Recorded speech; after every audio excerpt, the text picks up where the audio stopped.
Oke. Nah, sampai mana tadi lupa saya jadi. Oke. Kalau yang kalian yang berurusan dengan KRS, nanti KRS pasti kalian ngisinya nanti melalui saya juga karena saya PA kalian. Terus nanti ada TA, ada urusan dengan semester pendek. Saya harap kalian jangan ada yang ikut semester pendek ya. Berarti kalau kalian ikut semester pendek, nilai kalian jelek tandanya gitu ya. Terus kalau ada perbaikan-perbaikan gitu ya, itu nanti pasti berhubungannya dengan saya. Hingga nanti seandainya lah mudah-mudahan pandemi ini selesai. Ini tahun ini kan di sini ada saya lihat, saya tampilkan ada yang namanya achievement. Ini penghargaan yang pernah saya dapatkan. Ini pernah jadi wakil ketua panitia seminar internasional di Undip Semarang. Kemudian saya pernah mendapatkan medali emas dan medali perak ya. Itu untuk perlombaan antar mahasiswa dan dosen se-ASEAN. Jadi ini dilombakan tiap tahunnya ada di Malaysia. Tahun 2016 saya dapat perak, tahun 2017 saya dapat perak dan emas. Ya, kemarin terakhir tahun 2019 saya dapat perak dan perunggu. Nah, ini jika kalian nanti berprestasi, ya kalian memiliki inovasi-inovasi ide kreatif, ya seperti di PSPL kemarin, tinggal kalian kombinasikan dengan pengetahuan kalian di teknologi, itu nanti bisa saya ajukan, saya sebagai mentornya, saya ajukan untuk ikut perlombaan namanya Respect ini ya. Ya ini Respect ini annual event yang diselenggarakan oleh Politeknik Port Dickson Malaysia. Tahun ini ditiadakan karena sedang pandemi COVID ya. Jadi tahun depan mudah-mudahan insya Allah kalau sudah reda bisa kita ikut bergabung lagi di Respect tahun 2021 mudah-mudahan. Ya, jadi ini dia.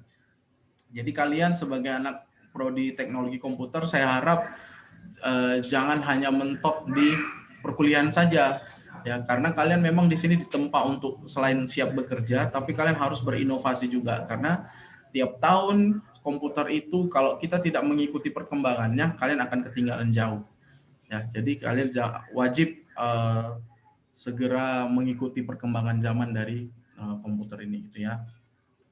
Oke. Nah, ini untuk perkenalan tentang saya, oke, cukup. Kira-kira ada yang mau ditanya? Ayo, ada yang mau bertanya? Ini jika sedang perkuliahan dimulai, saya nanti menonaktifkan pertanyaan itu dari chat ya. Langsung tanya saja. Jadi kita biar ada komunikasi secara langsung ya, walaupun kita tidak bertemu secara langsung gitu ya. Silakan, ada yang mau bertanya? Sebelum saya memasuki yang namanya kontrak kuliah.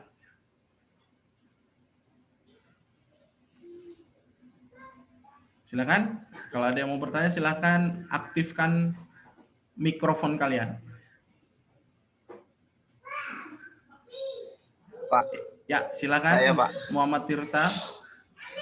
Itu Pak yang tadi dari penghargaan yang Respect itu lombanya gimana, Pak? Oke. Bagus pertanyaannya. Perlombaan Respect itu ada 12 kategori ya. Itu biasanya ada 12 kategori. Tiap tahunnya itu pasti ada berbeda-beda atau update kategori gitu ya.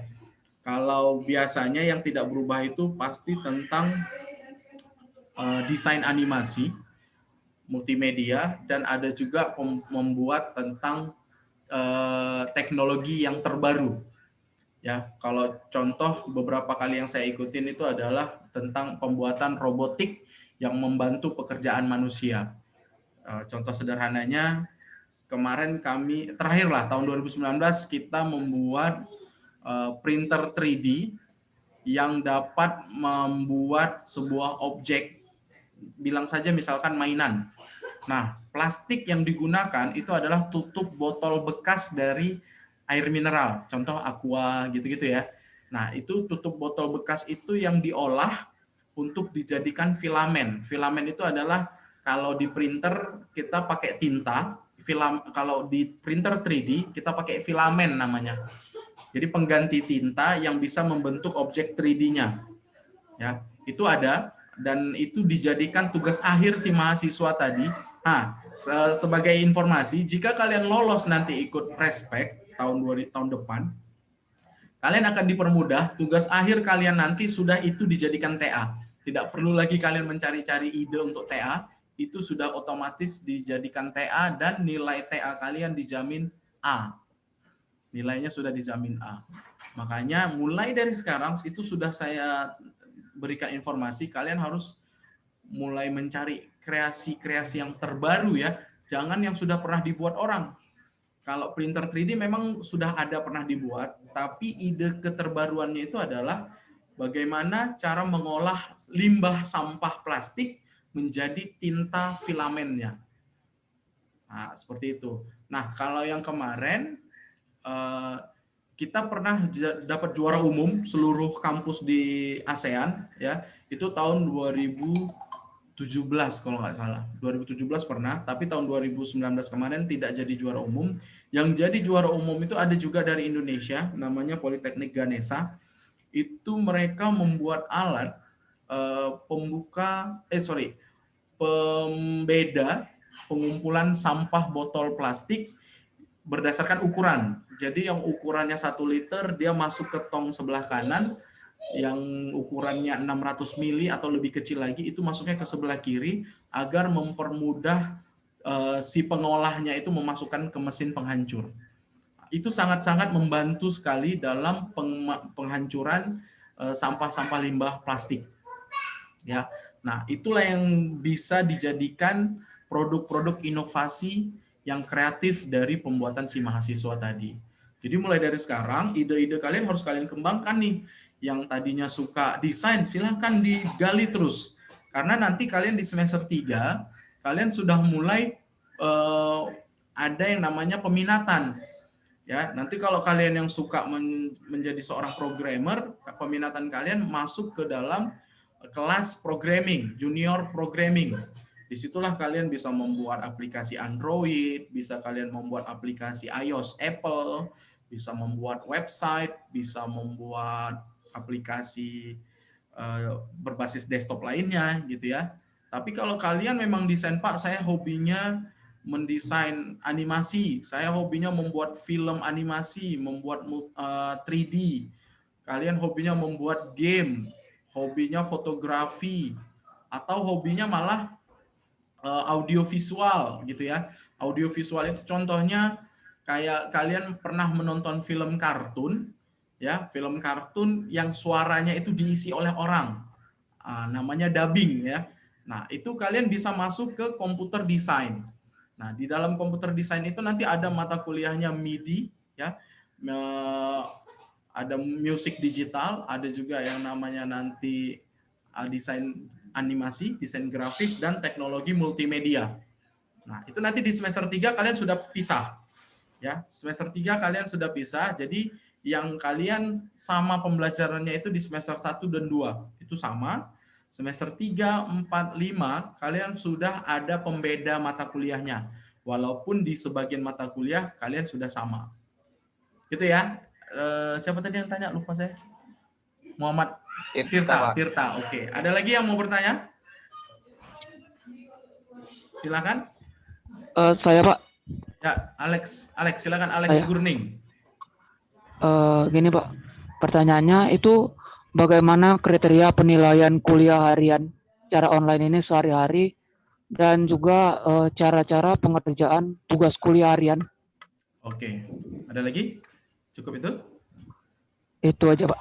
Ya. Oke, yang pertama pertanyaan Alex itu bagaimana cara penilaian perkuliahan sehari-hari ini. Oke. Nah, jadi sekarang ini kan kita nanti menggunakan Learning Management System atau LMS ya. LMS ini nanti tampilan mahasiswa sama tampilan dosen berbeda. Nanti akan saya share di grup WhatsApp video penggunaan LMS-nya. Di situ setiap harinya saya selalu akan memberikan tugas harian. Tugas harian itu bisa dalam bentuk esai atau dalam bentuk pilihan berganda. Apa Pak tugasnya? Tugasnya itu adalah evaluasi setiap pembelajaran harian kita itu. Jadi itu akan menilai kalian paham nggak dengan apa yang saya sampaikan materi hari ini.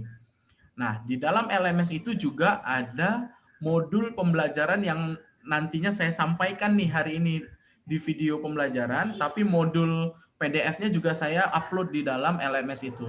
Jadi jika kalian terlambat, ketinggalan misalkan, atau kurang fokus untuk mendengarkan dari penjelasan saya berdasarkan PDF atau PowerPoint yang tadi, kalian bisa membuka ulang. Nah, setiap pertanyaan pasti saya ambil dari modul dari pembelajaran yang itu. Jadi nanti tinggal lihat di LMS itu nanti langsung jelas langsung jelas terlihat bahwasanya yang dapat menjawab dengan baik dan benar berarti dia memahami pembelajaran kita hari ini. Nah, itu yang pertama jawaban untuk si Alex Gurning tadi. Nah, yang kedua, tadi apa Alex? Lupa saya. Penilaian ya. Cara-cara pengerjaan tugas harian. Oke, cara pengerjaannya itu tadi. Cara pengerjaan. Oke, cara pengerjaannya itu tadi Alex, kalian udah terjawab sebenarnya ya. Jadi kalian tinggal buka LMS, kalau misalnya soalnya itu berdasarkan esai, kalian tinggal ketik aja di kolom jawaban. Tapi kalau dia pilihan berganda, tinggal diklik juga tuh, ABC-nya pilih. Langsung ada di kolom jawaban. Itu ya. Oke, ya Pak. Oke. Nah, untuk pertanyaan sesi yang pertama ini udah saya close dulu. Saya sekarang akan masuk ke kontrak kuliah, gitu ya, kontrak belajar kita. Untuk yang pertama, ya, karena perkuliahan kita ini daring, ini mohon sebentar ya. Saya akan tampilkan dulu kontrak belajar.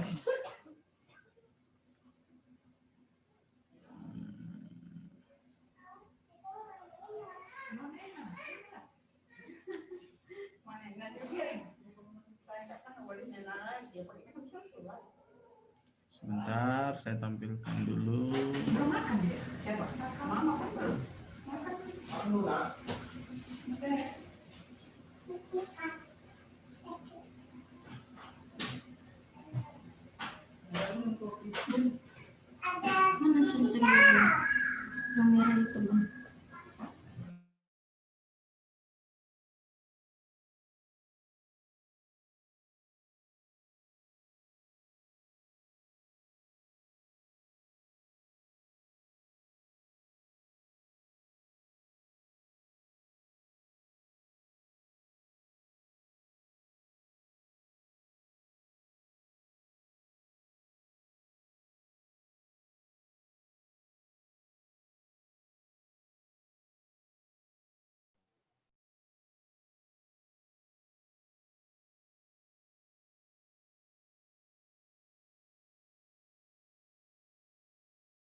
Oke, ini adalah kontrak perkuliahan kita, ya. Kontrak perkuliahan kita ini yang pertama, mahasiswa kalian semua wajib mengikuti perkuliahan tepat waktu, ya. Baik pada ini e-learningnya maksud saya LMS-nya ya, nanti Learning Management System-nya. Terus pakai Zoom atau CloudX nanti akan saya informasikan ke depannya. Tapi untuk sementara ini kita pasti akan menggunakan Zoom gitu ya. Terus toleransi untuk pengisian daftar hadir. Oke, ini masih salah nama nih, belum saya ubah. Sebentar ya. Di LMS ya.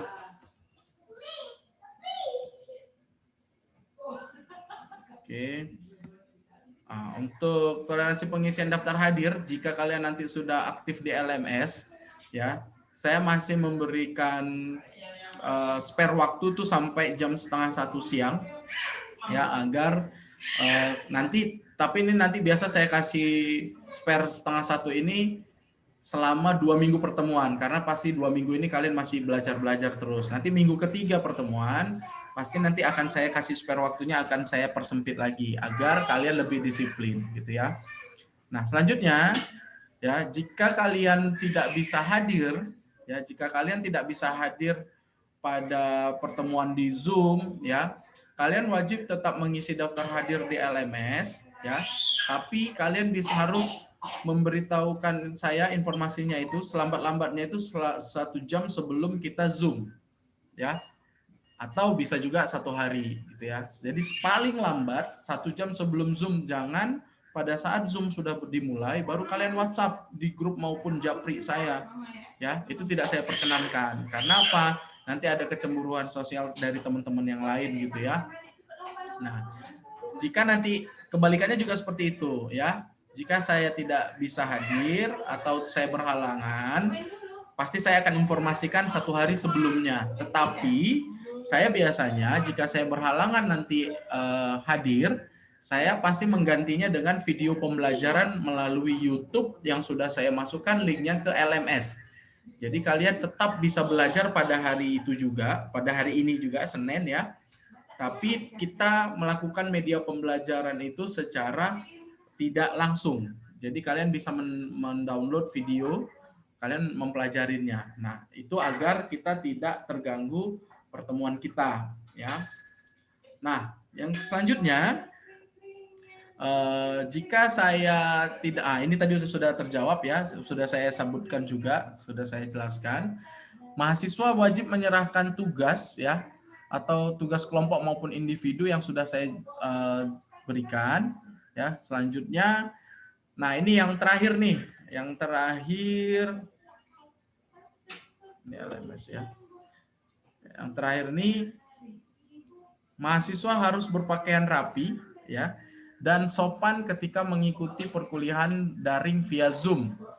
Jangan menggunakan kaos, jangan kalian sambil rebahan ya. Terus jangan juga sambil makan. Tadi sudah saya perhatikan ada yang sedang sarapan tadi ya. Untuk minggu pertama, minggu kedua saya biarkan dulu, nggak masalah karena masih awal-awal gitu ya. Nah, mahasiswa yang terakhir sekali, mahasiswa wajib mengaktifkan kamera pada app Zoom selama 5 menit awal, live Zoom dan 5 menit akhir gitu ya. Nah, ini agar apa? Agar saya lama-lama nih saya bisa mengenal wajah kalian yang mana. Seandainya nanti kita ketemu di luar pada saat sudah normal, jadi kita bisa bertegur sapa. Nah, satu lagi nih ya yang saya kelupaan masukin. Jika kalian bertanya, aktifkan kameranya. Jadi juga ketahuan nih siapa yang sedang berkuliah, sedang di jalan atau di luar. Itu kan kita lihat juga kan harus ada suasananya juga kondusif seperti itu ya. Ini untuk kontrak perkuliahan kita ya. Kira-kira ada yang mau ditanyakan tentang kontrak perkuliahan? Atau ada yang mau dinego tentang kontrak perkuliahan? Ya, karena kan mahasiswa zaman sekarang ini kan nggak cocok nego ya kan, tawar menawar udah macam di pajak ya kan. Cocok semua? Insya Allah, Pak. Pak, saya mau nanya, Pak. Ya, siapa ini? Si Adrian ya? Iya, Pak. Silakan Adrian. Nanti kan misalnya Bapak ada berhalangan gitu kan, Bapak umum 1 hari sebelum masuk kuliahnya. Ya. Ya kan, Pak? Itu Bapak share link YouTube di Google-nya tadi itu. Itu misalnya kami ada yang nggak paham bisa japri Bapak nggak? Misalnya ada materi A kami nggak paham gitu. Boleh, Pak. Silahkan. Setiap pembahasan materi perkuliahan yang kalian tidak paham, silahkan bahas di grup. Ya, silahkan bahas di grup. Seandainya ada pertanyaan secara pribadi, nih contoh misalkan kalian ada pengerjaan tapi di luar perkuliahan, silahkan japri saya, boleh. Asal waktunya sesuai ya. Kalau seandainya kalian ngechatnya di atas jam 8 malam, ya takutnya saya sudah istirahat, ya kan. Tapi kalau misalnya kalian coba terus saya balas, berarti saya belum istirahat, saya belum tidur, berarti saya masih online. Kalau udah tidak saya balas lagi, berarti saya sudah istirahat, gitu ya. Silakan, nggak masalah. Saya ini sekarang berlaku sebagai orang tua kalian di kampus, ya orang tua online kalian lah, ya kan? Karena kita ketemunya masih online nih, belum ketemu secara langsung ya. Jadi orang tua kalian ada di rumah, di online ada juga di kampus. Nah itu saya perwakilan wali kelas kalian gitu ya. Oke, ada lagi yang mau bertanya? Makasih, Pak. Oke, Adrian.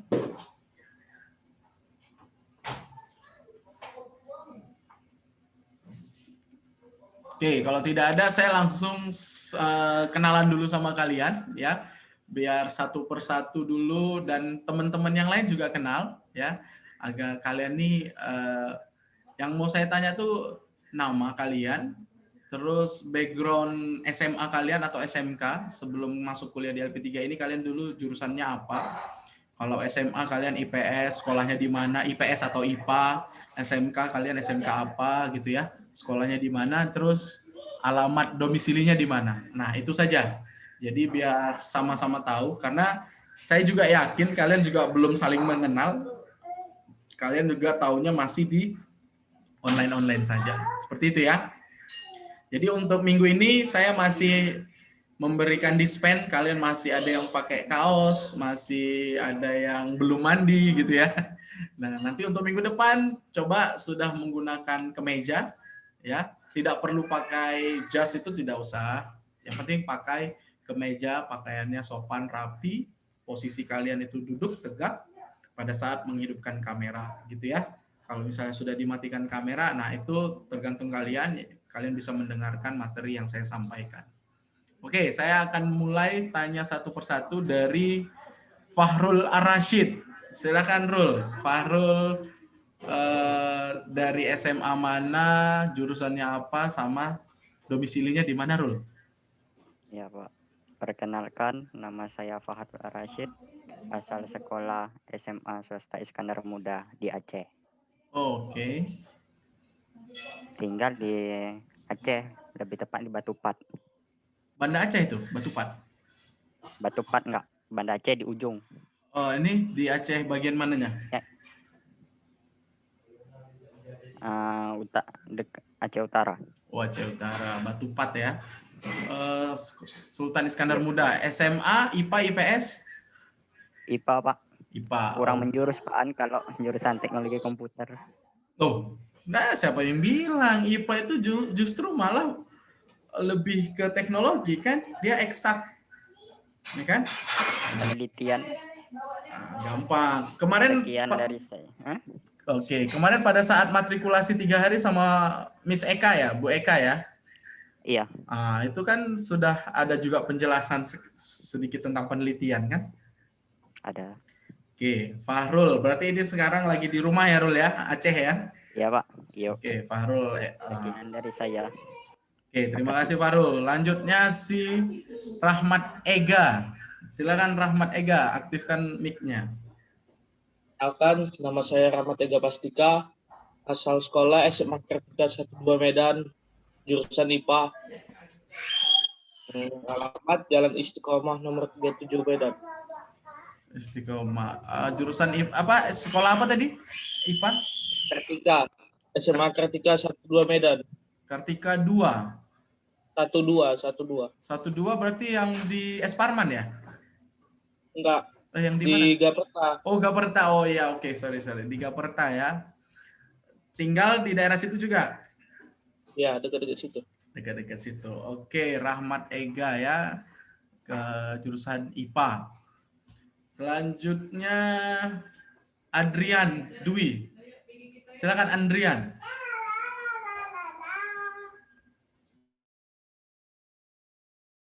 Assalamualaikum warahmatullahi wabarakatuh. Perkenalkan, nama saya Waalaikumsalam, Andrian Dwi Nursifa, asal sekolah SMA Kemal Bayangkara 1 Medan, alamat Padang Bulan, Pasar 1, Jalan Harmonika, Medan Baru. Oke, dekat ya. Ternyata pemuda setempat ya. Iya Pak. Pemuda setempat. Oke, Adrian Dwi. IPA tadi Adrian ya? Iya Pak, IPA. IPA, oke. Selanjutnya ada si saya kecil.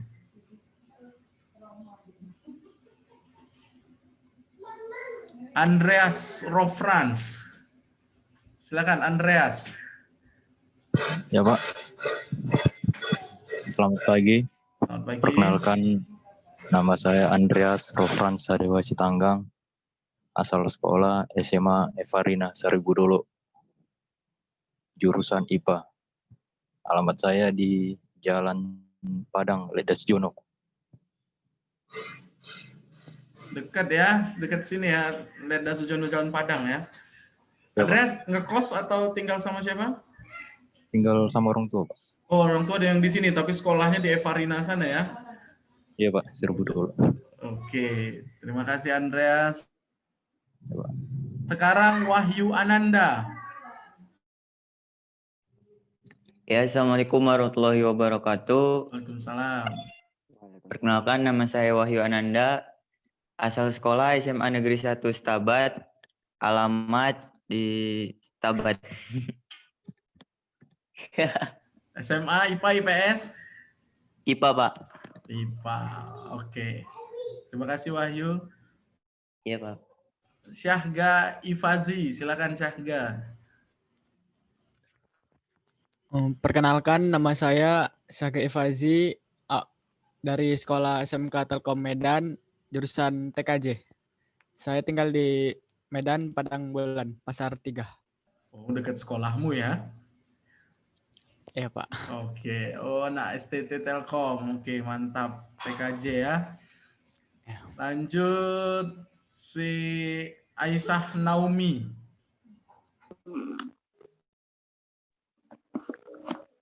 Perkenalkan, nama saya Aisyah Naomi Yohana Sinaga, asal sekolah dari SMA Negeri 12 Medan, jurusan IPA, alamat domisili di Medan Helvetia. Oke, SMA 12 ya dekat situ ya, Helvetia ya? Iya, Oke, di mana ya? Perumnas bukan? seberangnya Pak. Seberangnya, oke, siap. Ya, si Mulaji Ibna. Assalamualaikum warahmatullahi wabarakatuh. Waalaikumsalam warahmatullahi wabarakatuh. Perkenalkan, nama saya Mulajibna. Saya tamatan dari SMA Negeri 7 Medan, jurusan IPA, alamat domisili saya di Mata kuliah yang bobotnya itu 4 SKS. Jadi kalau 4 SKS itu dari jam 8 sampai jam 9.40. Nah, ini sebenarnya jam istirahat ya. Normalnya itu kalau di kelas kita jam 8 sampai 9.40 itu kita rehat. Nanti mulai lagi jam 10. Sekarang coba saya kembalikan ke kalian. Kita mau lanjut atau rehat dulu nanti join lagi atau gimana? Lanjut aja, Pak. Saya ngikut aja, Pak. Oke. Lanjut aja, Pak. Tanggung. Nah, jadi nanti seandainya kita rehat itu biasanya jam 10 sampai 11.40. Tapi karena kalau ini kita lanjut, nanti kita percepat selesainya, gitu ya. Oke, Pak. Makasih, Pak. Ya, Pak, ya, Pak. Oke. Oke, Pak, kalau gitu. Setuju.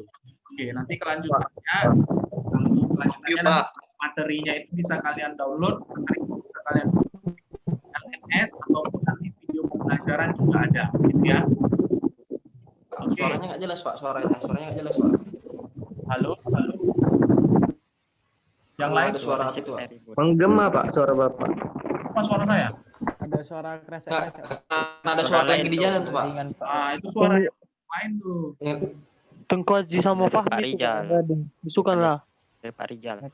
Yang lain off kan mic dulu coba. Oke, sebentar saya mute all dulu ya. Oke, sudah mute semua ya. Pak, untuk NIM yang belum itu gimana, Pak? Ya, untuk NIM yang belum sedang diproses, ini sedang saya konfirmasi ke BAA, ke pendidikan, nanti akan saya informasikan kelanjutannya ya, sabar ya. Oke, Pak. Oke, mungkin ada data yang belum lengkap ya. Oke, saya lanjutkan lagi. Ya, sabar ya, tegar ya. Nanti NIM banyak juga, ada 11 orang yang belum dapat NIM, sudah saya konfirmasi ke BAA untuk diproses. Nanti kalau sudah saya dapatkan, saya akan infokan ke grup. Oke, kita lanjutkan. Jadi pengantar teknologi komputer ini adalah mata kuliah yang terbaru. Sebenarnya bukan terbaru ya, tapi terupdate. Jadi beda antara baru dengan update. Kalau update ini adalah ada pembaharuan dari yang lama. Dulu nama pengantar teknologi komputer ini adalah aplikasi komputer. Ya, aplikasi komputer dulu namanya dengan bobot 2 SKS. Kemudian ada yang namanya mata kuliah pengantar teknologi komputer 2 SKS juga. Jadi untuk kurikulum 2020 khusus di angkatan kalian, anak 2020, ya masa pandemi lagi ya kan. Nah, itu jadi digabung antara Applikom 1 dengan PTK, jadi pengantar teknologi komputer, dengan bobot 4 SKS. Nah, penggabungan ini juga akan berdampak terhadap pembahasan yang lebih kompleks dan pembahasan yang lebih luas antara pengantar teknologi komputer dengan penggunaan aplikasi Microsoft Office. Ya, kalau sudah tersebut yang namanya Microsoft Office, berarti semua aplikasi yang ada di Microsoft Office itu akan kita bahas, mulai dari Office Word, terus kemudian ada Office Excel, ada PowerPoint, ya, ada Access. Nah, itu semua wajib ada kita bahas. Cuman untuk Excel, khusus Excel nanti ada di Applikom 2, ya. Itu Applikom 2 itu detailnya semua tentang Microsoft Excel. Tapi kalau untuk PTK, ini nanti yang dibahas adalah Word dan PowerPoint. Access juga nanti ada di Applikom 2. Gitu ya. Nah, selanjutnya ya, kita akan membahas terkait tentang teknologi komputer. Kita wajib tahu dulu background atau history sejarah dari komputer itu sendiri. Ya, bagi kalian tadi yang background atau latar belakang pendidikan SMA, SMK-nya itu TKJ, RPL gitu ya. Mungkin kalian sudah paham, ya, sudah paham sekilas, tapi untuk detailnya saya yakin tidak ada pembahasan di sekolah, karena di sekolah ini lebih ke teknis langsung gitu ya. Jadi yang namanya perkuliahan di LP3I itu ya 30% itu teori, 70% praktek. Ya, untuk pertemuan pertama ini saya akan menjelaskan 30% teorinya. Ya, selanjutnya 70% praktek, pasti kita akan membahas tentang praktikum. Ya. Nah, sebagai informasi, ada kemungkinan besar karena ini materi praktek dan di semester 1 ini ada 3 mata kuliah kalian materi praktek, kalian nanti kalau saya tidak salah ya, sebelum mid atau setelah mid ujian pertengahan semester, kalian nanti kita akan ketemu di kampus dengan jadwal yang ditentukan pihak kampus dan dengan mengikuti aturan protokol kesehatan COVID-19. Jadi tetap kalian menggunakan masker, tetap cuci tangan, tetap jaga jarak, dan nanti di dalam satu lab komputer itu dibatasin hanya 10-15 orang saja. Ya, itu yang akan membuat kalian lebih memahami materi praktikum ini gitu. Tapi kalau untuk teori tetap online. Itulah yang bisa diusahakan oleh LP3I agar perkuliahan kalian di semester awal ini lebih terukur gitu ya. Kalian bisa memahami karena tidak menutup kemungkinan ya kalian ini berkuliah kan masih menggunakan handphone nih, belum menggunakan laptop ataupun komputer. Karena kalau menggunakan handphone itu hasilnya tidak maksimal. Ya. Kalian hanya dapat teorinya saja, untuk prakteknya kalian kan harusnya langsung di lab komputer dan itu fasilitas buat kalian juga gitu ya. Tapi tetap kembali lagi ke kalian, pasti nanti pihak kampus akan memberikan surat persetujuan karena ada orang tua yang tidak menyetujui anaknya, misalkan kalian masih di luar kota nih, karena tadi saya cek masih ada yang di Aceh, ada yang di Kisaran, ada yang di Asahan, Perbaungan gitu kan. Pasti ada saja orang tua yang tidak setuju anaknya itu hadir ke kampus karena masih berbahaya pandemi ini gitu ya. Jadi itu nanti akan diberikan surat-surat persetujuan orang tua. Kalau tidak disetujui orang tua nggak apa-apa, kalian tetap online. Bagi yang disetujuin saja boleh ke kampus gitu ya. Oke, kita masuk kembali ke pembahasan yaitu konsep komputer ya. Konsep komputer yang pertama adalah kata komputer itu sendiri ya, itu sudah memiliki yang namanya definisi ya, yang nantinya berkembang pada definisi tentang sistem komputer, ilmu komputer dan teknologi informasi. Jadi istilah komputer itu berasal dari bahasa Latin yang asal muasal katanya itu adalah komputer, yang mengandung arti kata compute atau menghitung. Ya, jadi compute itu to compute atau menghitung dengan bahasa Latinnya komputer, ya. Itulah asal muasal dari bahasa komputer yang sekarang kita kenal. Ya, komputer yang sekarang kita kenal ya kita taunya oh udah komputer gitu kan. Nah, cuman bahasa asal muasalnya itu dia, to compute atau computer. Nah, apa sih definisinya? Ya, komputer ini adalah seperangkat elektronik yang dapat menerima masukan atau input dan selanjutnya melakukan pengolahan atau proses untuk menghasilkan keluaran atau output berupa informasi. Nah, dari definisi sederhana di atas ini yang kalian baca yang saya tampilkan, definisi komputer ini berarti bisa kita bedakan menjadi 3 buah komponen. Ya, komponen apa saja? Ini tadi, input, proses, output. Itu wajib kalian pahami. Ya, jangan nanti ditanya orang apa sih komponen penting yang ada di komputer, kalian tidak tahu, tidak bisa menjawab. Wah, berarti bahaya, kalian belum bisa dinyatakan sebagai anak yang IT banget gitu ya. Nah, itu bahasa gaul sekarangnya gitu ya. Nah, jadi setiap komponen itu pasti memiliki makna-makna tersendiri. Dan ada yang mewakili yang namanya komponen tadi. Yang pertama tadi ada input, kedua proses, dan yang ketiga output.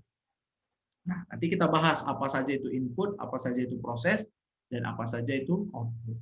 Kita masuk ke sistem komputernya. Nah, di sistem komputer, ini adalah kumpulan dari elemen-elemen komputer. Ada 3 juga nih. Ada hardware, ada software, dan ada brainware. Ya, ada hardware, software, dan brainware. Coba saya tanya dulu yang bukan background komputer, ya, yang bukan latar belakang SMA atau SMK-nya komputer. Saya tanya dulu ya, apa yang disebut dengan hardware? Perangkat keras. Oke, Wahyu Ardiansa bilangnya perangkat keras. Kayak mesin gitu, Pak. Kayak PC apa ya? Mesin-mesinnya untuk menghidupi perangkatnya itu ya. Oke. Si Andrian bilang PC-nya. Ada lagi yang bisa jawab?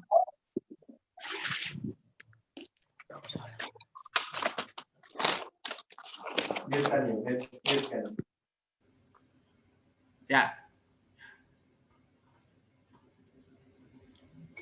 Ada lagi yang bisa jawab?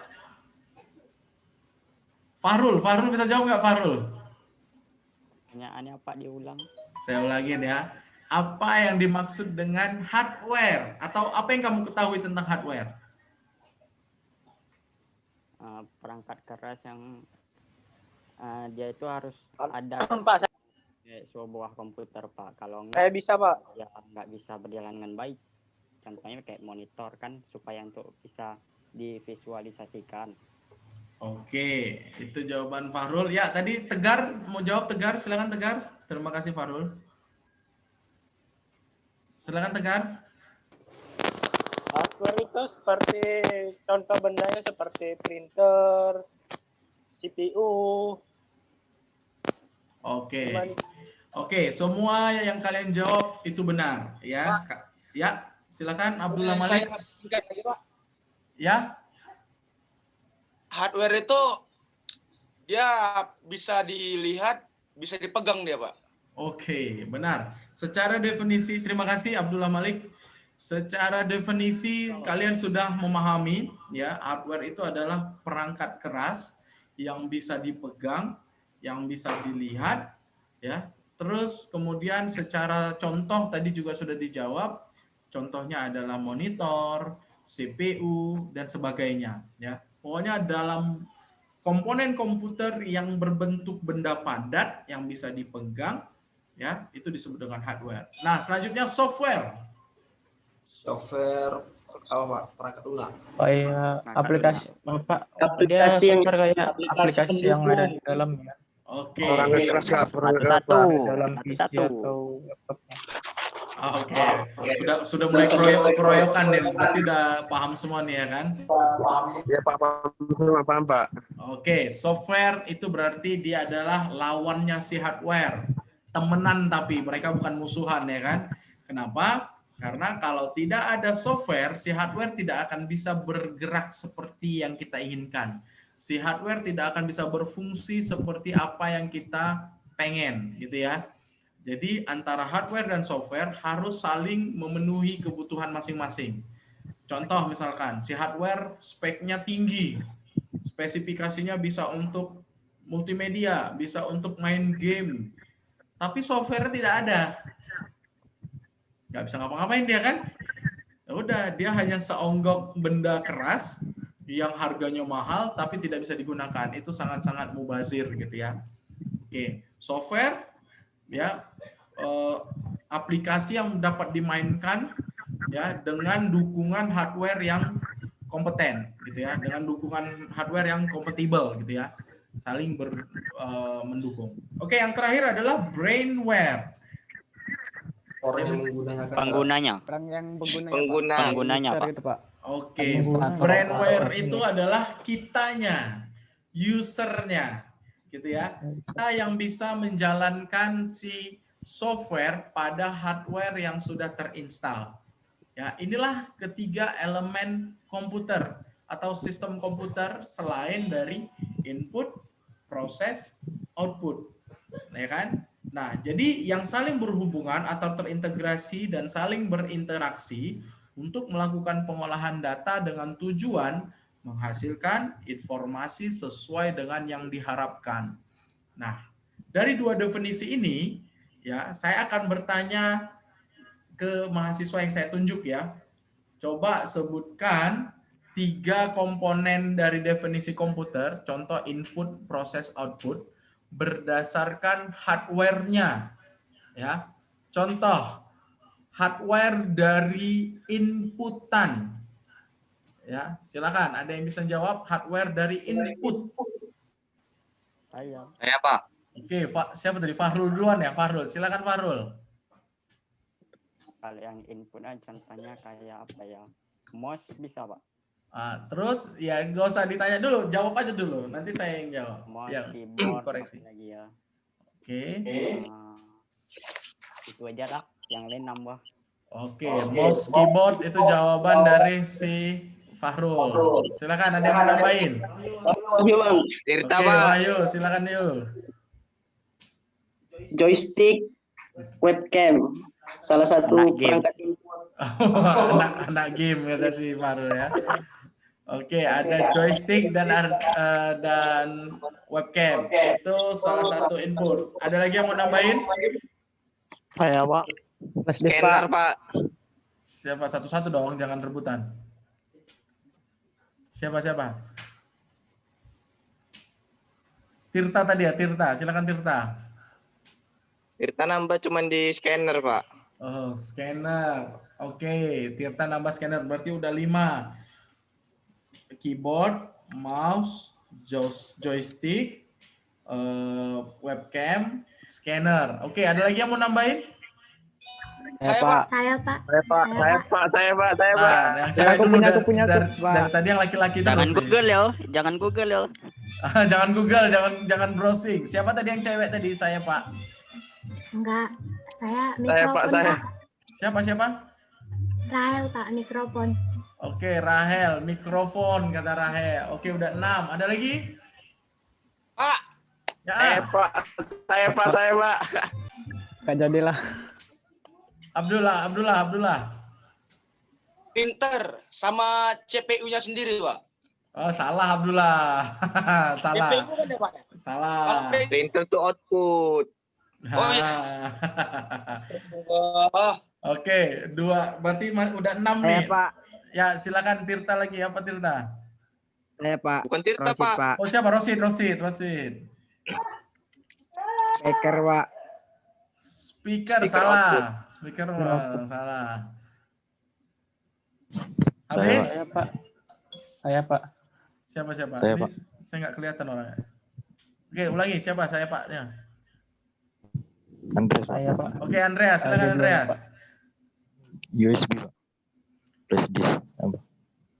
Hah? Flash disk. Flash disk salah. Masih belum tepat.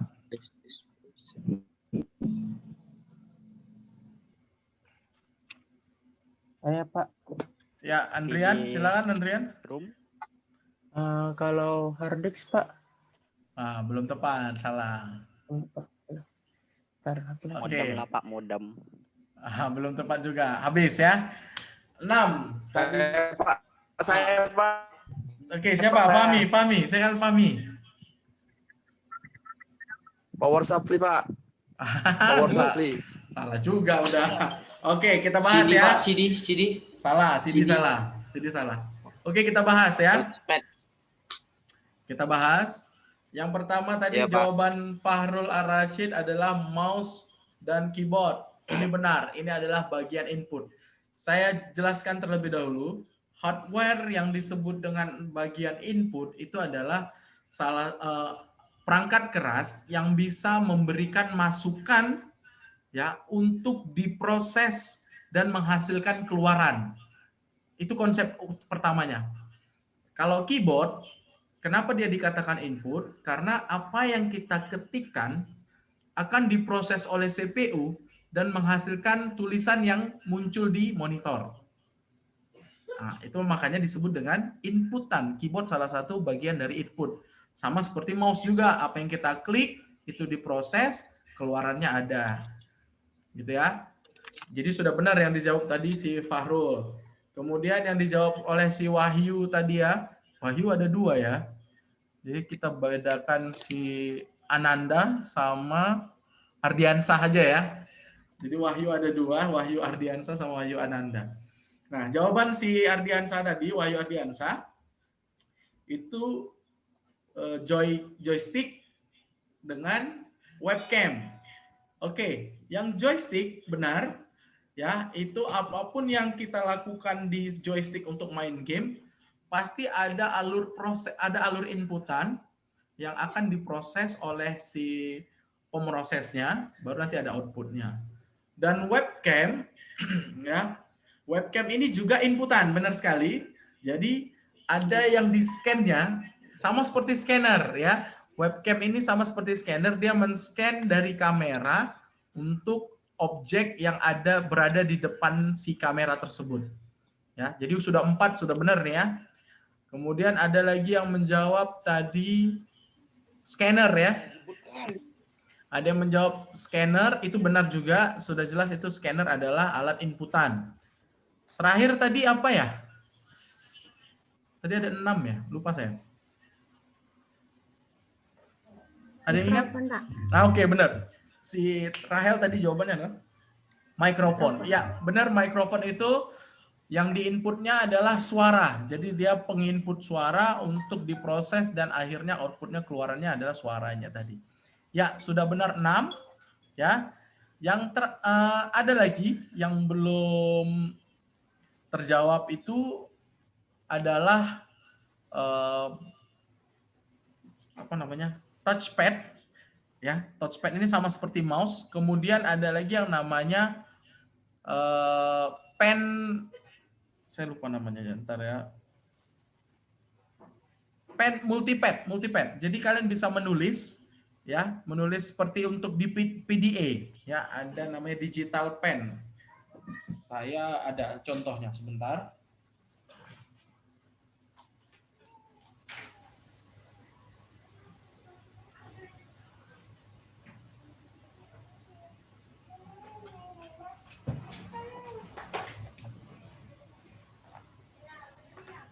Nah, ini adalah digital pen yang dibuat oleh seorang desainer multimedia untuk menggambar yang nantinya kalian menulisnya itu adalah di media penulisan.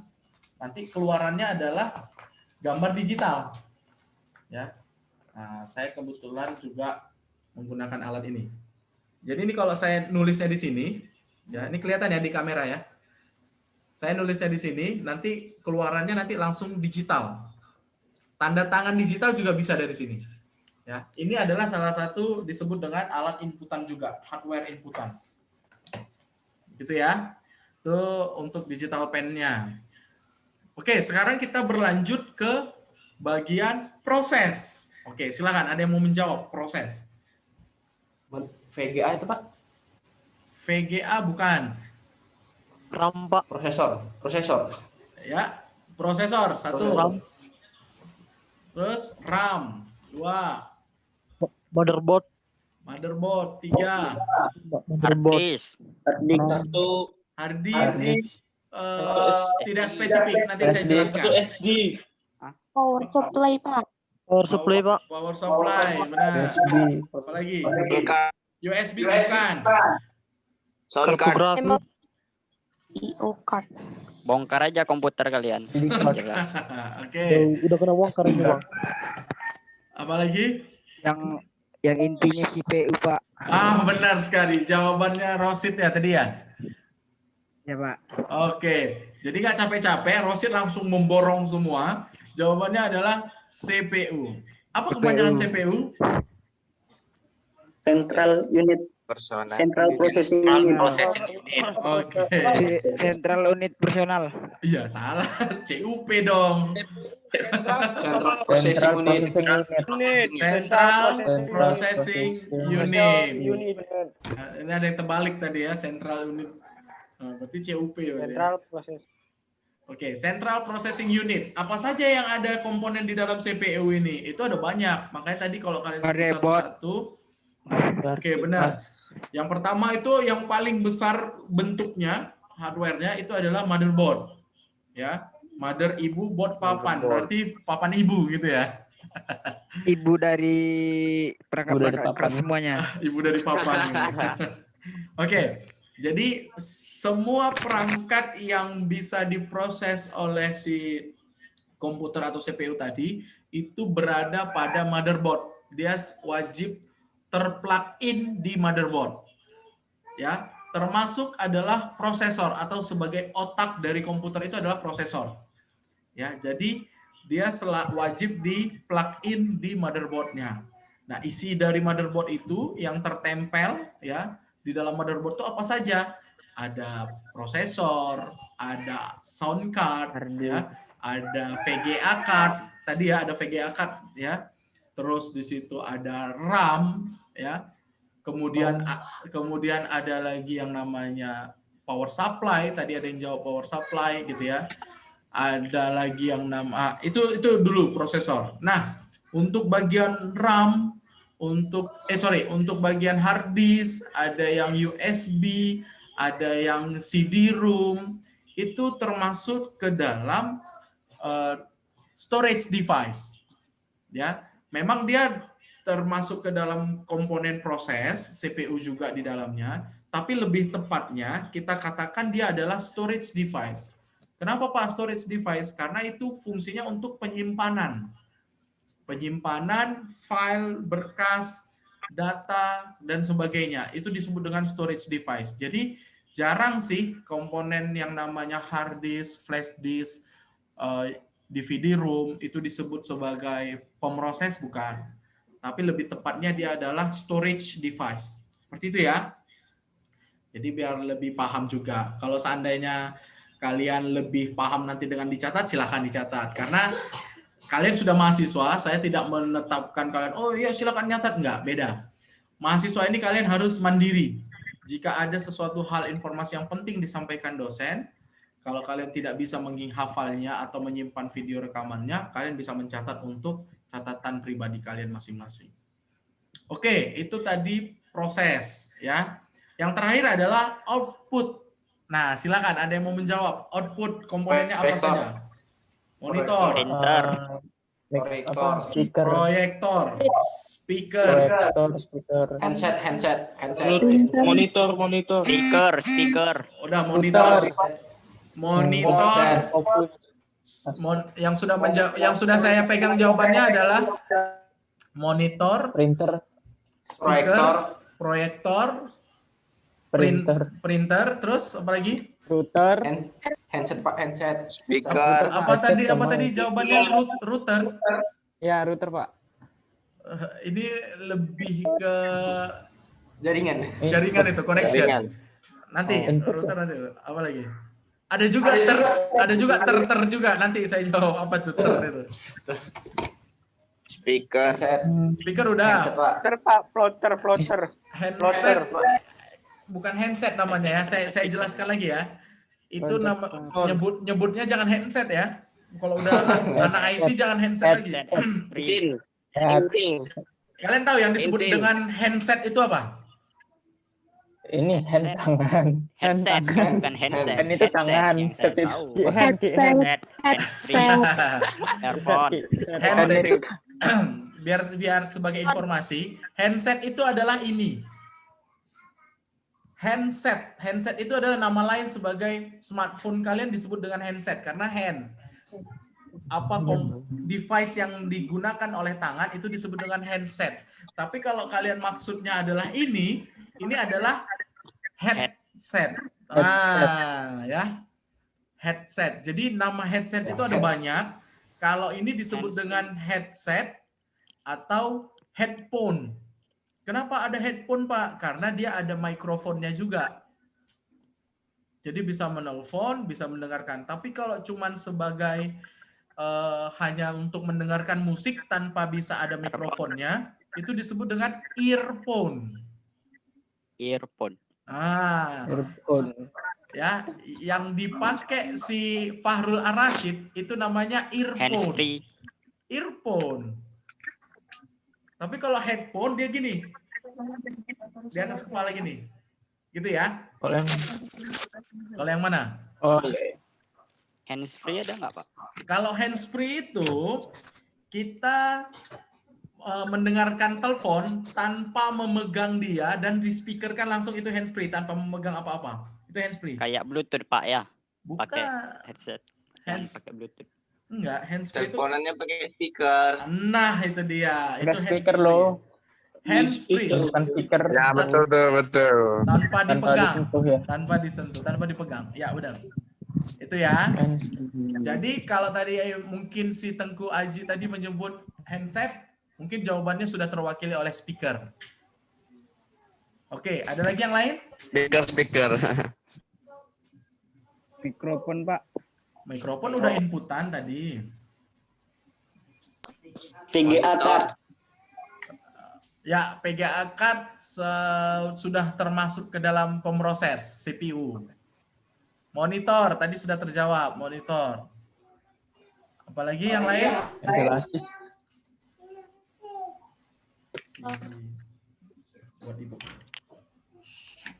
Itu adalah plotter. Udah pernah dengar plotter nggak? Belum, Pak. Plotter itu adalah mesin printer untuk mencetak media yang lebih besar atau MMT. Tahu MMT? Spanduk. MMT. Tahu, Pak, tahu. Nah, spanduk Tahu, Pak. MMT itu dia spanduk yang anti air yang dicetak secara medianya besar, lebar. Nah, itu disebut alatnya adalah plotter. Jadi plotter itu adalah alat output keluaran juga. Gitu ya. Jadi saya ulangin, ada proyektor, ada monitor, ada speaker, ada plotter. Gitu ya. Nah, jadi itu sebagai alat outputan. Sudah kita jawab antara hardware yang mewakili alat inputan, terus hardware yang mewakili alat pemroses, kemudian hardware yang mewakili output. Oke, kita lanjut lagi. Nah, apa sih manfaat komputer itu, Pak? Gitu ya. Nah, yang pertama, komputer terbagi-bagi di berbagai macam bidang. Ya. Untuk bidang pertama itu adalah bidang pendidikan. Ya. Penggunaan komputer ini sebagai alat pembelajaran dikenali sebagai CBE. CBE gitu ya, Computer Based Education. Jadi peranan komputer dalam pendidikan ini menurut si pakar Robert Taylor, komputer ini bermanfaat sebagai tutor. Ya, tutor ini sebagai pengajar melalui pendekatan pengajaran berbantukan dengan komputer. Jadi kalau nih contohnya, saya sebagai pengajar kalian untuk mengajari praktek tentang mengetik, misalkan sederhananya mengetik misalnya. Nah, itu disebut si komputer sebagai tutor. Jadi ada lagi yang namanya typing tutor nama lainnya. Typing itu mengetik, tutor itu adalah diberbantukan dengan media komputer. Ya, pernah mendengar ya istilah typing tutor gitu ya. Jadi kalian belajar mengetik 10 jari dengan komputer gitu ya. Jangan mengetiknya taunya 11 jari gitu ya. Kalau 11 jari gini ya. Jadi kalau udah pakai komputer ngetiknya udah 10 jari. Yang kedua itu sebagai tool atau alat ya, yang memudahkan proses pengajaran dan pembelajaran dan untuk melakukan pengolahan data, proses pembelajaran seperti pengolahan data nilai siswa, nilai mahasiswa, penjadwalan, beasiswa dan sebagainya. Jadi komputer ini lebih tepat juga sebagai alat ya, membantu kita mempermudah dalam mengerjakan sesuatu. Yang ketiga itu adalah tuti. Untung nggak ada namanya di sini tuti ya. Kalau nggak udah dibilangin terus nih tuti gitu ya. Nah, ini perannya itu sebagai alat yang diajar dan bisa melakukan tanya jawab atau dialog dengan komputer yang biasanya disebut CAI, Computer Assist Instruction. Nah, sekarang ini sudah lebih update lagi nih.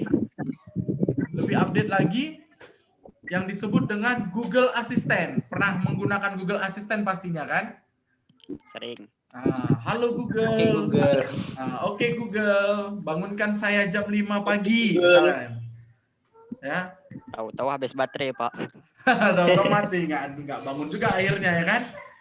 Oke Google, siapa nama saya? Katanya gitu. Nah, itu disebut dengan tuti gitu ya. Dia sebagai asisten kita. Nah, untuk asisten dalam pembelajaran. Nah, contohnya apa saja dari ketiga dari ketiga manfaat di bidang pendidikan? Ada e-library, ada e-learning, ada teleconference. Dari ketiga inilah yang saat ini sedang hype-nya, yang sedang sering digunakan oleh seluruh pembelajaran di seluruh dunia karena pandemi ini. Contoh, 3 atau 5 tahun ke belakang, e-library, e-learning, dan teleconference ini adalah sebuah media yang sangat mewah bagi kita. Wah, keren sekali nih kita lihat kan. E-library ini fungsinya untuk perpustakaan elektronik gitu ya. Contoh kayak di Gramedia atau di buku-buku internet lainnya itu menggunakan e-library. Terus e-learning. E-learning ini dulunya sangat mewah sekali.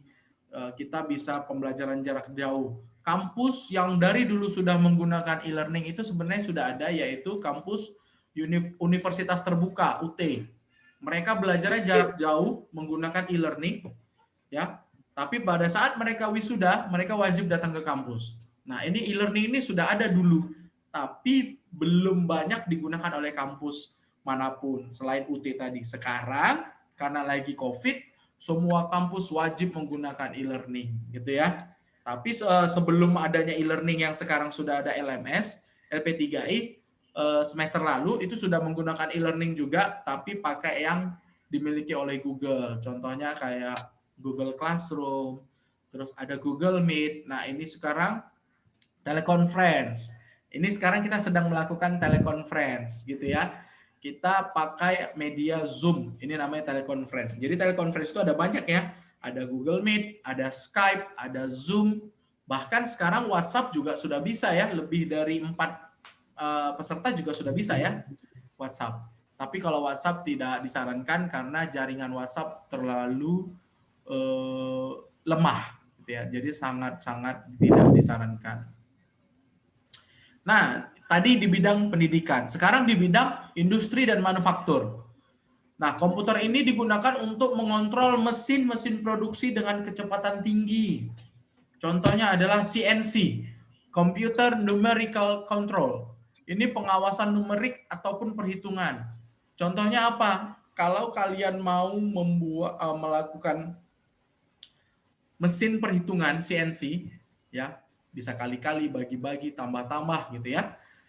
Pakai alat. Jadi kalian gunakan Computer Numerical Control CNC ini. Bahkan sekarang sudah diupdate orang untuk sebagai alat tulis otomatis, tapi secara langsung sudah bisa ditulis di kertas. Nah, ini pakai CNC. Ya, kemudian ada CAM, Computer Aided Manufacture.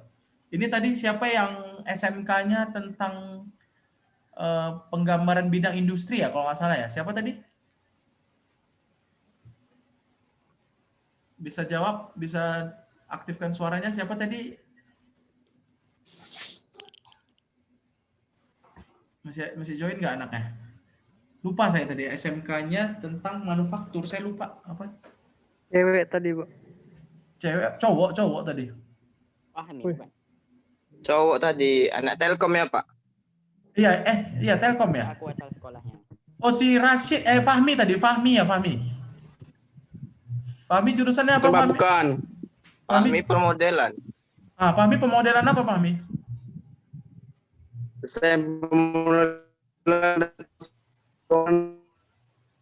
Aduh, putus-putus suara Mi.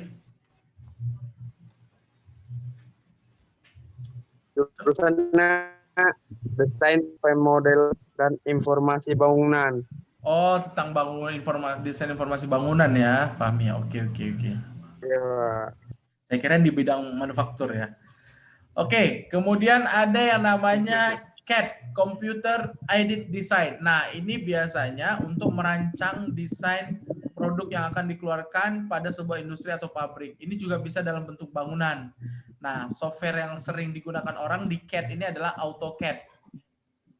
Ya. Nah, ini mungkin si Fahmi di bagian ini kali ya, Fahmi ya. Bisa menggunakan AutoCAD, Fahmi ya, berarti ya. Ya, iya Pak, iya. Oke. Nah, selanjutnya mesin-mesin dalam industri garment. Garment ini dalam pembuatan kain ya. Ya, ini dilengkapi dengan kontrol komputer, misalnya melakukan pewarnaan, membuat bordir dan sebagainya. Ya. Baru robot yang secara otomatis melakukan kerja-kerja tertentu dalam sebuah industri yang dikontrol oleh komputer. Nah, ini salah satu contoh sederhananya atau contoh terdekatnya adalah saya saat ini melakukan penelitian pembuatan robot pengantar dokumen untuk di kantor. Ya, jadi alhamdulillah kebetulan penelitian saya itu dibiayai oleh pemerintah. Ya, jadi robot yang sudah saya buat itu sebagai contoh coba saya tampilkan. Ada contohnya, tapi ini belum selesai sepenuhnya ya. Bentar. Ini saya berkolaborasi dengan mahasiswa untuk membuat robot ini.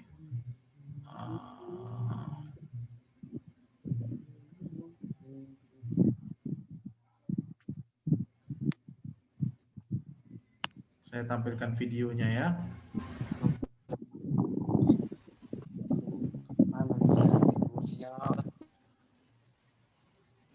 Edil.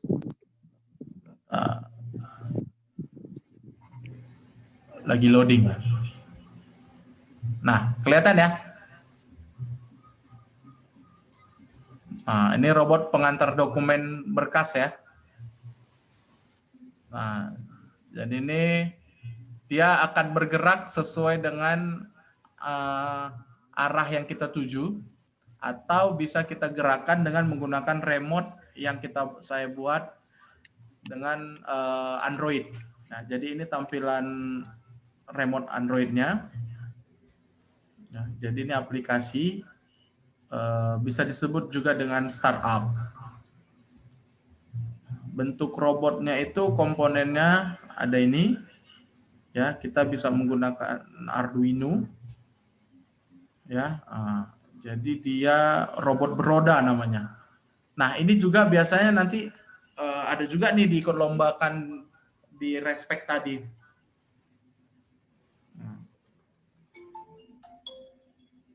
Jadi sesuai kita belok, sebenarnya seperti kayak RC juga ya, remote control robot apa namanya, mobil-mobilan remote control robot itu, tapi dia bisa membaca line follower ya, bisa membaca juga apa yang diperintahkan oleh si remote control yang ada di Android tadi. Ya, mudah-mudahan tahun-tahun ke depannya kalian punya inovasi yang lebih kreatif lagi. Gitu ya. Selanjutnya ada di bidang bisnis dan perbankan. Ini sudah jelas, pasti banyak digunakan memanfaatkan komputer. Ya, ini ada perdagangan barang maupun jasa komputer akan sangat penting untuk kegiatan transaksi baik rutin, periodik maupun insidental, gitu ya. Ini kemudian bidang teknik dan ilmu pengetahuan ini jelas, ya. Pasti semuanya memanfaatkan teknologi-teknologi komputer, ya. Bahkan untuk membuat atom ataupun molekul, ya, di bidang kesehatan sekalipun juga banyak yang menggunakan teknologi komputer. Ya, jadi semuanya bisa menggunakan teknologi komputer. Untuk manfaatnya sudah banyak. Nah, ini ada entertainment dan games, sudah jelas. Ya, ada komunikasi jaringan global, internet pasti. Ya, ini saya skip saja. Nah, manfaatnya tadi sudah. Apa sih kemampuan komputer itu? Yang pertama, dia yang dimiliki komputer itu adalah kecepatan dan ketepatan dalam mengolah data dan menghasilkan informasi. Jadi apapun data-data yang kalian olah, itu tujuannya adalah menghasilkan informasi. Contoh sederhananya, dulu komputer ini disebut dengan alat perhitungan sederhana.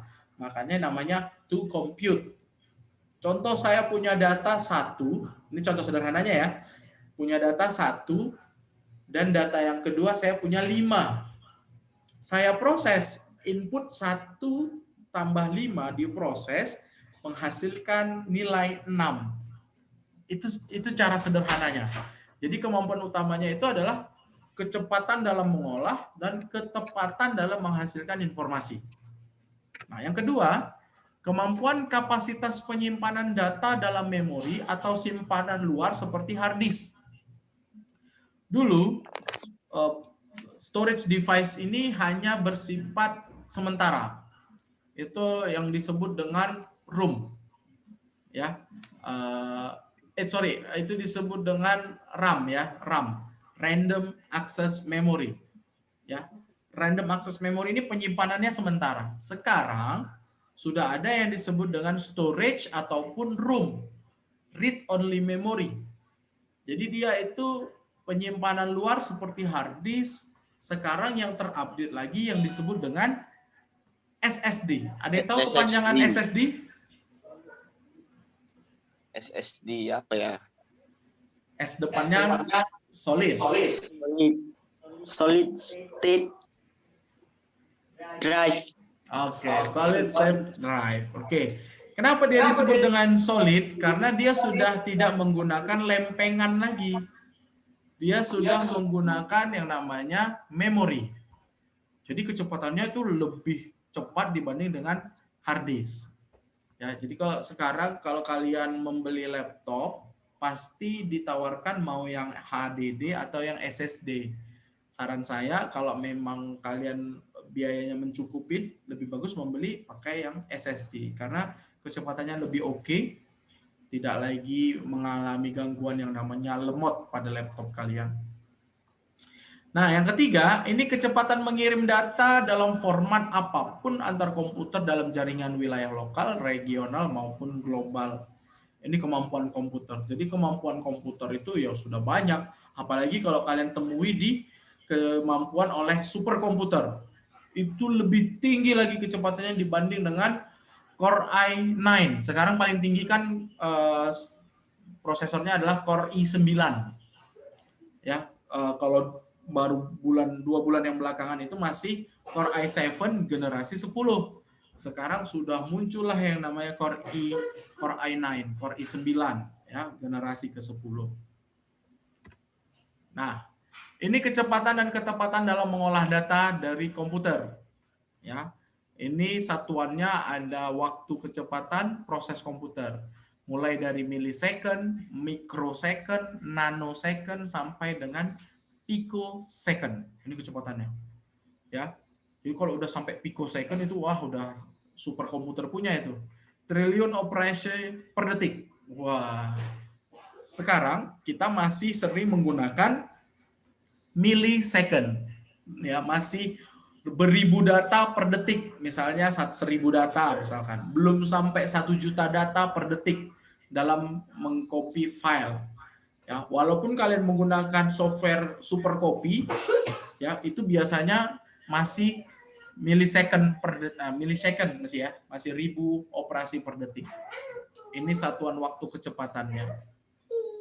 Nah,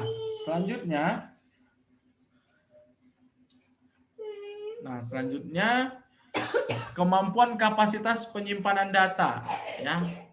Ini kemampuan kapasitas penyimpanan data ini penyimpanan ingatan atau memori yang bisa dinyatakan kalian lihat di tabel mulai dari byte, kilobyte, megabyte, gigabyte, dan terabyte.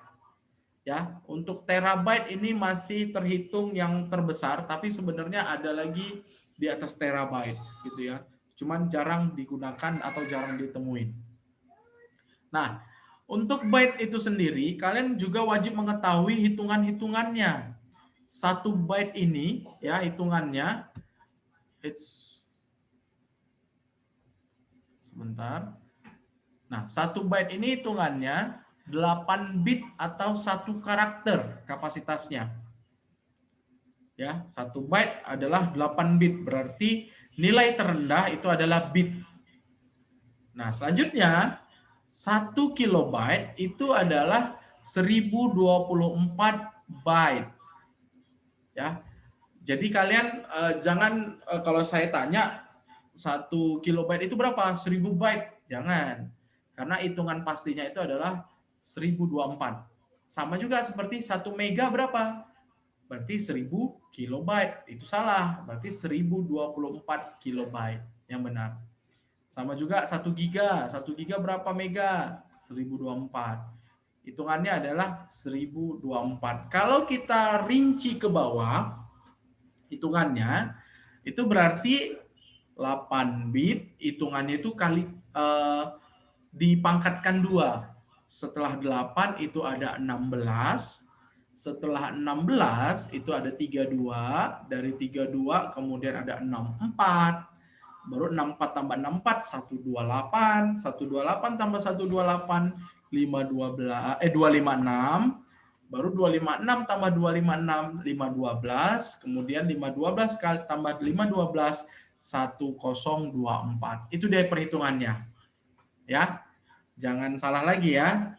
Coba ini saya gunakan pennya. Ada yang mau ditanyakan tadi perhitungan yang saya sebutkan tadi?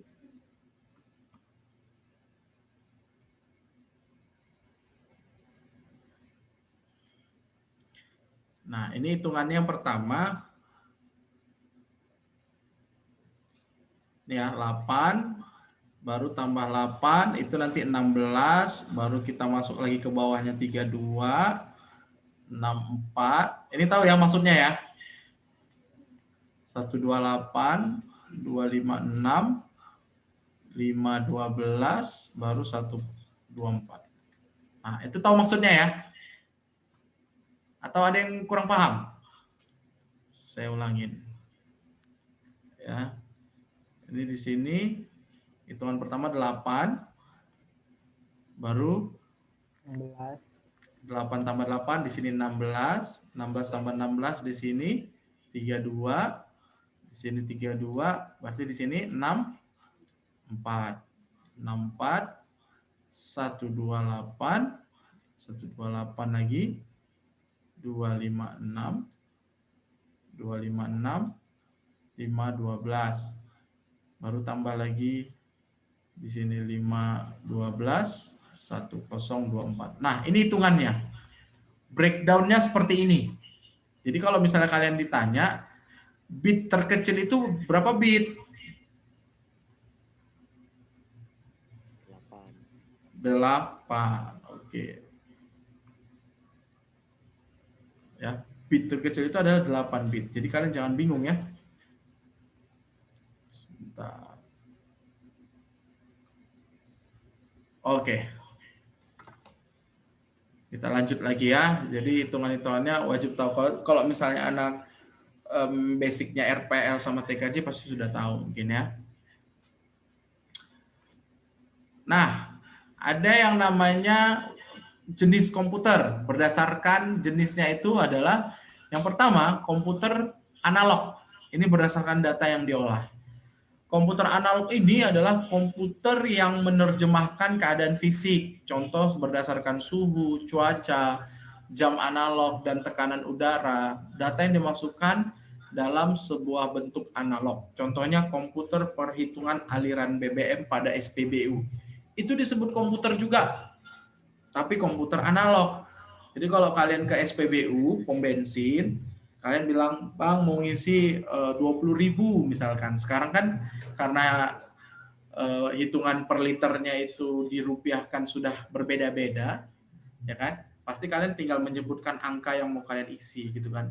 Kalau dulu masih bisa sebutkan mau ngisi berapa, misalkan 2 liter, 3 liter itu bisa.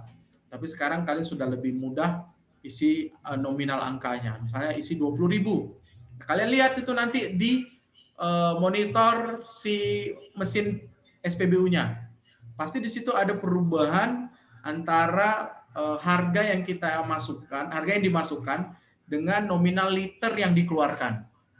Nah, itu disebut dengan komputer penghitung aliran BBM. Ya, itu disebut komputer juga. Jangan hanya kalian tahu, oh ini cuman mesin doang nih, mesin pom bensin, salah ya. Itu adalah komputer analog. Ya, kemudian ada lagi yang namanya berdasarkan data yang diolah adalah komputer digital. Nah, komputer digital ini komputer yang mengolah data dengan menerjemahkan dalam kondisi benar dan salah dengan menggunakan bilangan biner. Data yang dimasukkan dalam bentuk digital. Contohnya komputer yang kita gunakan sekarang. Ya, komputer, laptop yang kita gunakan sekarang itu adalah bahasa yang digunakan adalah bilangan biner. Ya. Sebenarnya komputer itu hanya mengenal angka 0 dan 1. Itu bahasa mesin, bahasa assembly namanya. Jadi 0 dan 1 itu dikenali oleh si mesin komputer, tapi bisa diproses, diterjemahkan ke dalam bentuk output yang lebih baik lagi. Makanya di komputer ada keyboard. Kalau dulu, zaman dahulu, komputer itu tidak memiliki keyboard, dia hanya memiliki tampilan monitor digital, tidak ada pixelnya. Sekarang ini sudah ada yang namanya pixel, makanya kalian bisa melihat dan tidak sakit mata kita. Kalau dulu, kalau kalian pernah lihat yang namanya running text di iklan-iklan, papan iklan lampu merah, sekarang kan sudah ada tuh seringnya running text. Menghitung 5, 4, 3, 2, 1 jalan warna hijau dia. Nah, dulu komputer kita dalam bentuk seperti itu, lampu LED namanya. Jadi kalau kita mau menulis ya hanya cuma tulisan aja yang muncul sama warna lampunya dalam bentuk tulisan. Tapi sekarang sudah dalam bentuk pixel. Gambar-gambarnya itu ditampilkan susunan dari titik-titik pixel yang menghasilkan nanti gambar yang bisa kita lihat dengan mata secara langsung dan tidak membuat mata kita sakit. Gitu ya. Selanjutnya adalah komputer hybrid.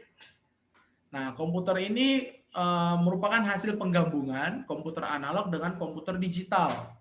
Jadi komputer hybrid ini digunakan untuk menjalankan kerja-kerja penyelidikan seperti mengkaji keadaan cuaca, keadaan laut, ramalan-ramalan keadaan saham di bursa saham, dan masih banyak lagi.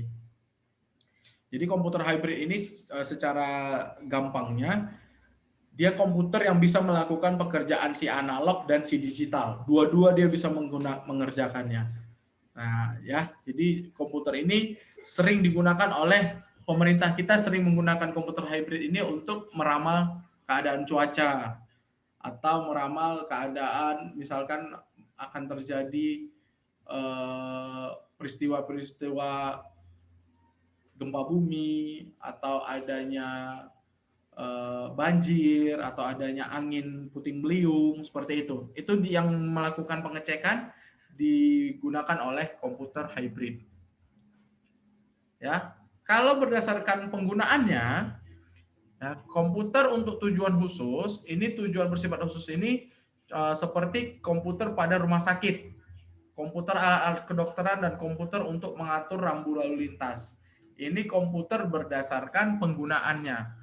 Kayak komputer yang mengatur rambu lalu lintas.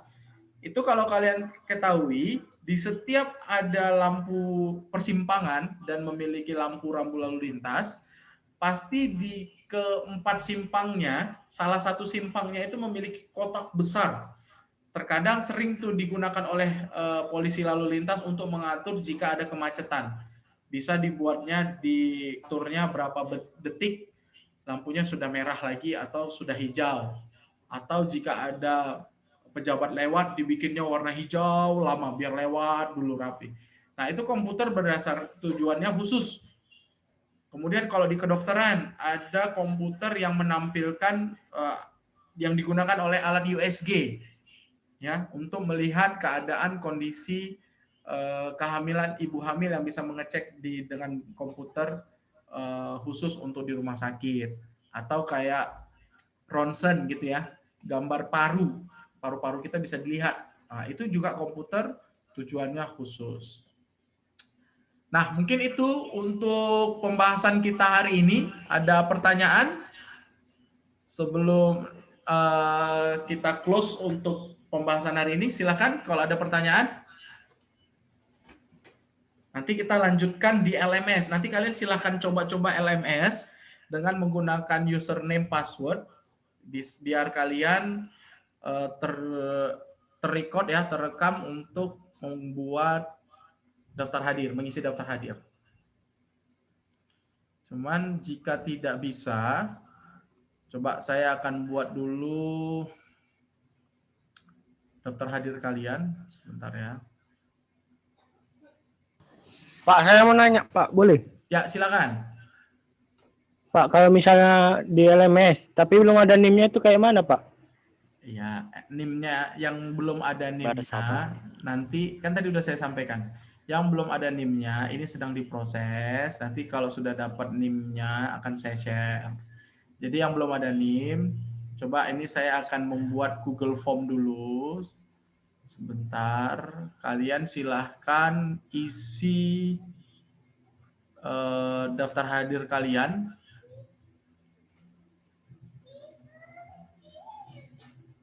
Sebentar ya, saya buat dulu linknya. Silakan, sambil saya buat link, yang mau bertanya silakan. Halo Pak. Ya, silakan.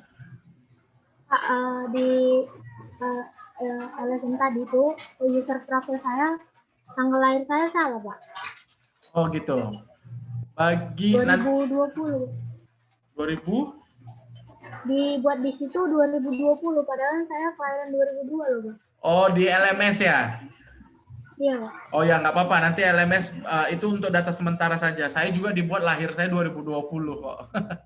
Itu masih data semua salah kok gitu. Nanti kita ajukan perbaikan nanti. Sebentar ya.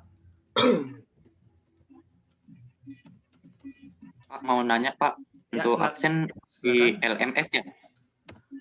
Jika kalian sudah bisa absen di LMS, silakan absen di LMS. Tapi jika belum, saya akan membuat link Google Form-nya. Oh, oke. Sudah ada yang Pak. bisa? Ya, sama-sama. Mau dicoba dulu. Ya, silakan coba.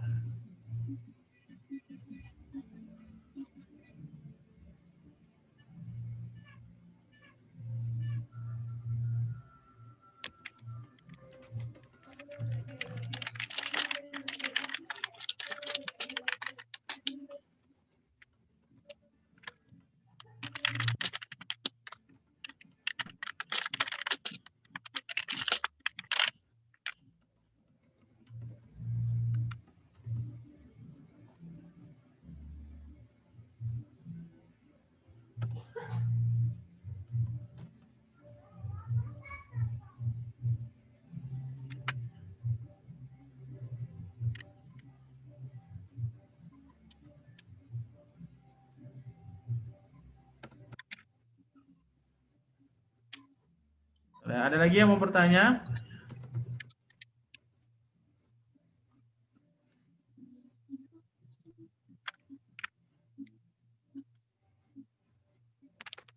Pak, itu cara absen di LMS gimana, Pak?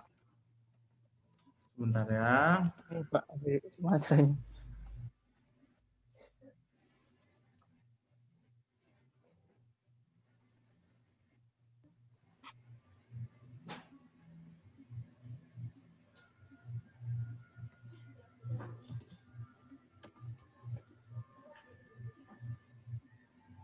Bentar.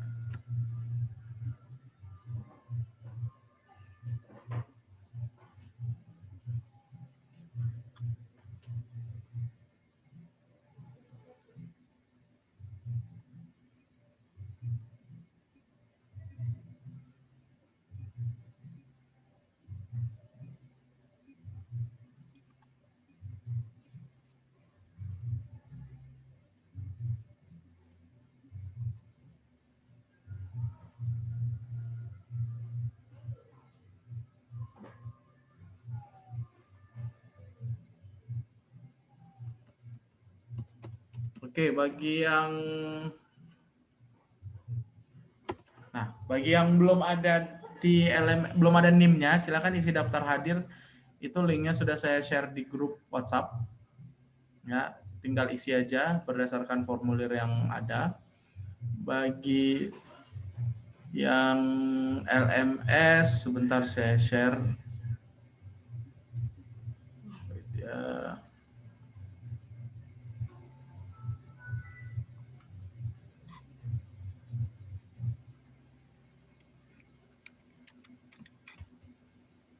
Nah, silakan kalian lihat video ini untuk melakukan pengisian daftar hadir. Saya sudah daftar hadir. Nah, udah masuk ya di grup ya. Nah, oke, ada lagi pertanyaan? Kalau tidak ada, untuk live Zoom-nya kita close dulu sambil kalian mengisi daftar hadir. Nanti kita lanjut komunikasi di WhatsApp karena saya akan memfollow up ke BAA terkait yang belum ada NIM ya atau daftar hadir di LMS kalian belum tercreate. Jadi nanti ada pembuatan KRS dan absen juga wajib sudah ada. Silakan, ada yang mau bertanya?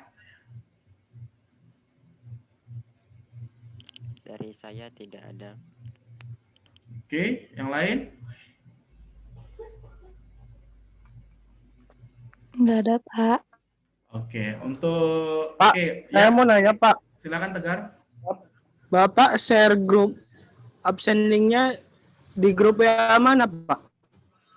Grup WA kita, WA grup TK2001. Lihat ada undangannya di apa? Di grup yang satu lagi. WA grup WAG TK2001. Nah, ini khusus untuk kelas kita ya. Sudah tidak gabung-gabung lagi, ada anak AB, ada anak intake, bukan ya. Ini khusus kelas kita. Coba Bapak ulang share link grup absensinya lagi, Pak. Di chat Zoom udah ada tuh. itu. Di chat Zoom udah ada yang kirim.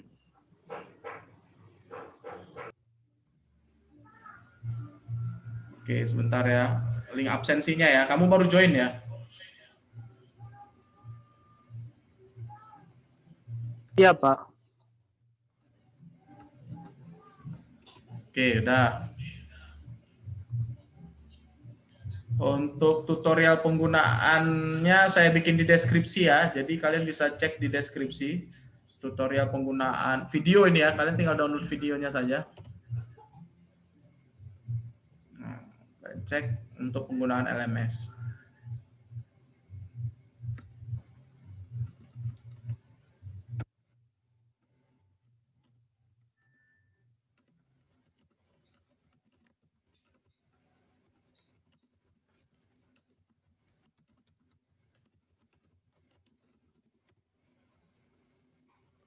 Oke?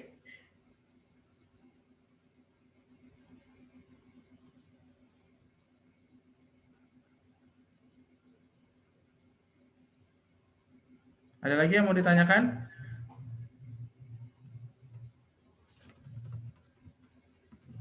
Sudah, Pak. Terima kasih, Pak. Oke, mungkin itu saja kita akhirin untuk live Zoom kita hari ini. Jadi saya ingatin lagi untuk pertemuan berikutnya dengan saya maupun dengan dosen lainnya, jika nanti live Zoom, tolong jangan lagi menggunakan kaos, ya. Fokus untuk belajar. Jika dosen yang menyuruhkan mengaktifkan kamera, aktifkan. Jika tidak, dinonaktifkan agar tidak terganggu jaringannya. Mungkin itu saja yang bisa saya sampaikan. Kita lanjut komunikasi di WhatsApp group. Terus kalian silakan coba-coba LMS-nya. Jika sudah bisa daftar hadir, ngisi absen, silakan isi absen. Yang belum, isi absennya di Google Classroom, di Google Meet. Di Google Form yang tadi saya share linknya. Ya, biar nanti kalian terdata semuanya. Baik, saya akhirin pertemuan hari ini. Sampai ketemu lagi minggu depan. Kita lanjut komunikasi di WhatsApp group. Wassalamualaikum warahmatullahi wabarakatuh. Selamat pagi semuanya. Waalaikumsalam warahmatullahi wabarakatuh.